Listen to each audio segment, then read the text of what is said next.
Tinapay mula sa langit. A daily morning devotion with CRC family.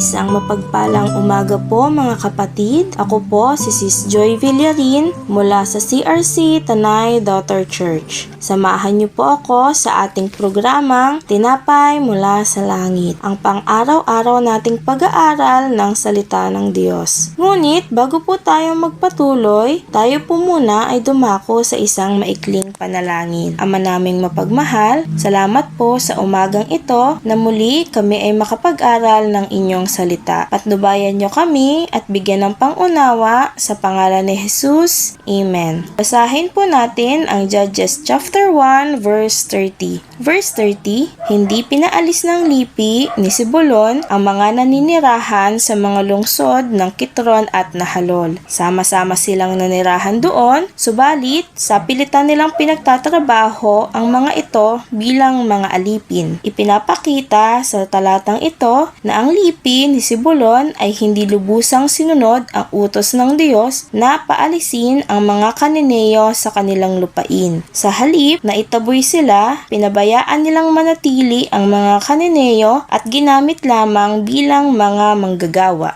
Ibig sabihin, bahagya lamang ang kanilang pagsunod at hindi buo. Minsan, tulad ng Zebulon, alam natin ang kalooban ng Diyos. Pero pinipili nating sundin lamang ang bahagi na madali para sa atin at hindi nalulugod ang Diyos sa kalahating pagsunod lamang. Ang sabi nga po sa 1 Samuel chapter 15 verse 22. Sinabi ni Samuel, akala mo ba'y higit na magugustuhan ni Yahweh ang handog at hain kaysa pagsunod kay Yahweh kaysa paghahandog? At ang pakikinig ay higit na haing taba ng tupa. Ipinapaalala nito na ang gusto ng Diyos ay buong pagsunod at hindi pili-pili lamang. Kaya po mga kapatid, ipinapaalala po sa atin na sikapin nating sundin ng Diyos ng buong puso at tapat, hindi ayon lamang sa ating kaginhawaan. Muli, tayo po ay manalangin. Aming Ama sa Langit, maraming salamat po sa iyo sa salita na nagtuturo at nagbababala sa amin. Salamat po dahil ipinakita mo sa amin na ang bahagyang pagsunod ay hindi tunay na pagsunod. Patawarin mo po kami, Panginoon, sa mga pagkakataong mas pinili namin ang madali kaysa ang tama. Tulungan mo po kaming sumunod sa iyo ng buo, hindi kalahati, hindi kapag madali, kundi kahit mahirap.